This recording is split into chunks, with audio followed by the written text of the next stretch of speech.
केंद्र हो या राज्य सरकारें, आजकल इन सरकारों में एक अलग तरह की बेचैनी है।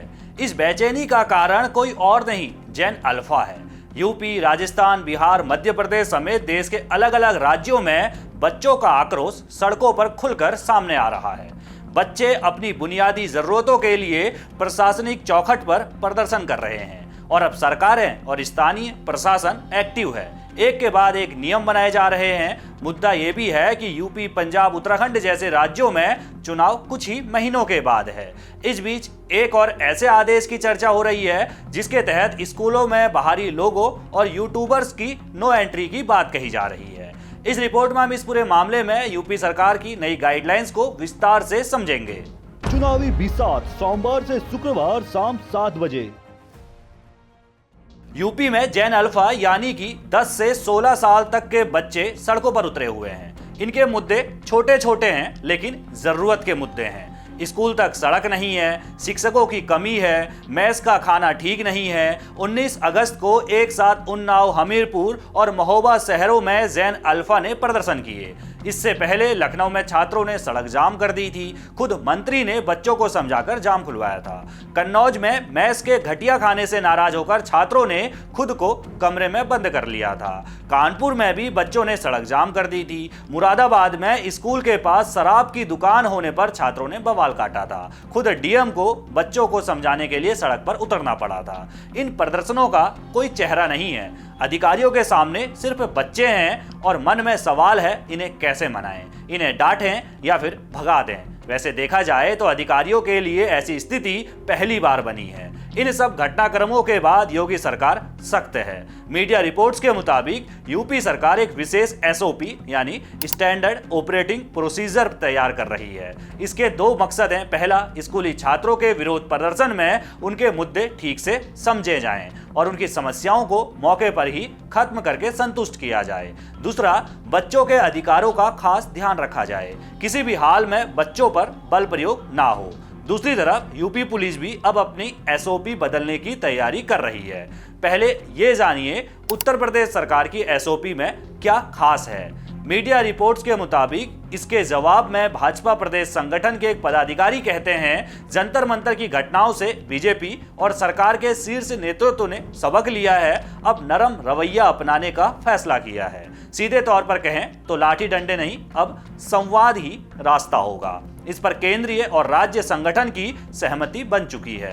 अब जहां पर जैन जी या जैन अल्फा सड़कों पर प्रदर्शन करेंगे, उस जिले के सिर्फ युवा अफसर उनसे बातचीत करेंगे। वो भी अफसर की तरह नहीं, दोस्त की तरह। वो बातें सुनेंगे, जहां तक संभव होगा मौके पर ही समस्या खत्म की जाएगी, जिससे बच्चों में सरकार के लिए भरोसा बनेगा।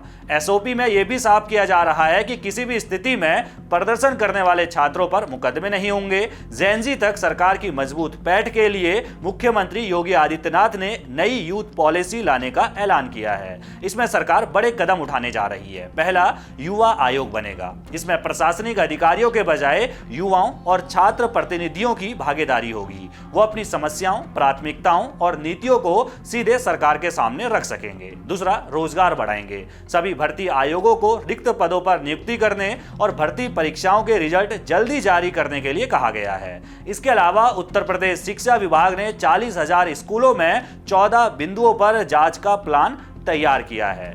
अधिकारियों को देखना होगा कि स्कूलों में साफ पीने का पानी है या नहीं, लड़के और लड़कियों के लिए अलग शौचालय है कि नहीं है, हाथ धोने की उचित व्यवस्था है कि नहीं है, ब्लैक बोर्ड की स्थिति ठीक होनी चाहिए, रसोई उपलब्ध और व्यवस्थित है या नहीं है, बिजली का कनेक्शन है या नहीं है, ये भी देखना है, पंखे और दूसरे बिजली उपकरण काम कर रहे हैं कि नहीं है, स्कूल में साफ सफाई की उचित व्यवस्था होनी चाहिए, शिक्षक नियमित रूप से स्कूल आने चाहिए, पढ़ाई का काम बिना बाधा के चल रहा है कि नहीं चल रहा है, ये काम देखने का है। छोटी मोटी मरम्मत और रखरखाव के लिए स्कूलों को मिलने वाली समग्र अनुदान राशि का इस्तेमाल करने के भी निर्देश दिए गए हैं। बारिश और जलभराव की भी जांच होगी। मानसून के दौरान कई स्कूलों में जलभराव और गंदगी की समस्या सामने आती है, इसीलिए विकास विभाग की टीमें स्कूलों का निरीक्षण करेंगी। जांच के दौरान अगर कोई कमी मिलती है तो उसे स्थानीय स्तर पर ठीक कराने के निर्देश दिए गए हैं। अब यूपी पुलिस की एसओपी जानिए। यूपी के डीजीपी राजीव कृष्ण बताते हैं, युवा वर्ग बहुत आगे की सोच रहा है, उनकी सीखने की क्षमता ज्यादा है, वो देश का अच्छा बुरा समझते हैं। युवा वर्ग से जुड़ने के लिए उनके बातचीत के तौर तरीकों को समझना होगा। इसीलिए राज्य की पुलिस के लिए नए सिरे से एसओपी तैयार की जा रही है। अगर कोई ग्रुप या कोई व्यक्ति छात्र छात्राओं को बरगलाता है या गुमराह करता है तो उसकी निगरानी रखी जाएगी। जरूरत पड़ने पर काउंसलिंग की जाएगी। जैन जी या जैन अल्फा प्रदर्शन होने पर पुलिस ज्यादा से ज्यादा बातचीत करेगी। सख्त हिदायत है कि किसी भी बच्चे पर बल प्रयोग नहीं होना चाहिए। नई पीढ़ी जिस तरह से बातें समझे उसी पैटर्न में समझाना होगा। समस्या जिस विभाग से संबंधित होगी उनके अधिकारियों से कोऑर्डिनेशन करना होगा। समस्या का समाधान होने तक फॉलोअप करना होगा। जैन जी और जैन अल्फा से क्या है डर? सबसे बड़ा डर है चुनाव में नुकसान का। यूपी में विधानसभा चुनाव 6 महीने बाद होने हैं।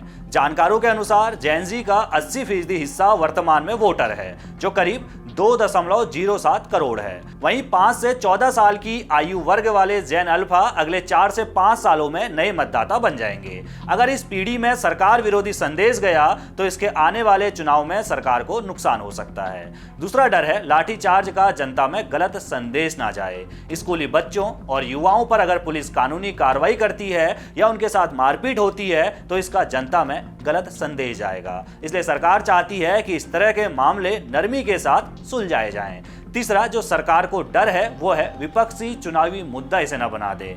आंदोलन करने वाले छात्रों को सोशल मीडिया पर तेजी से सपोर्ट मिलता है।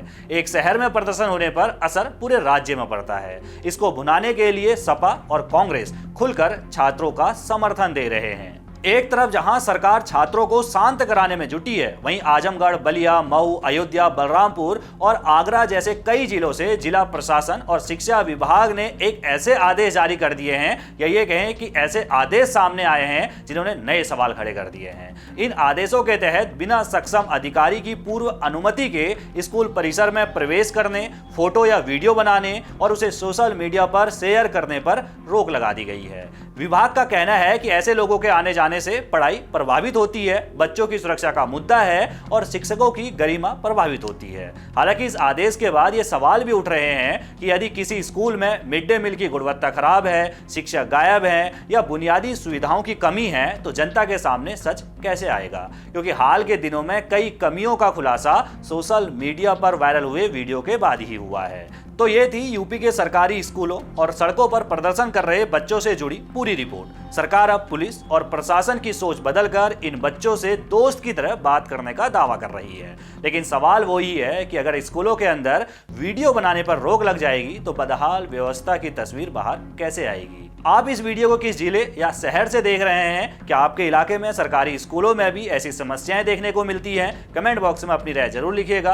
बाकी देश दुनिया की सभी खबरों को पहले पाने के लिए चैनल को सब्सक्राइब करना ना भूलिएगा। जहां नेता चले चालें और वोटर करे हिसाब, हर सीट पर तगड़ी जंग, हर गली में हंगामा, कुर्सी के खेल में छुपा है बड़ा ड्रामा।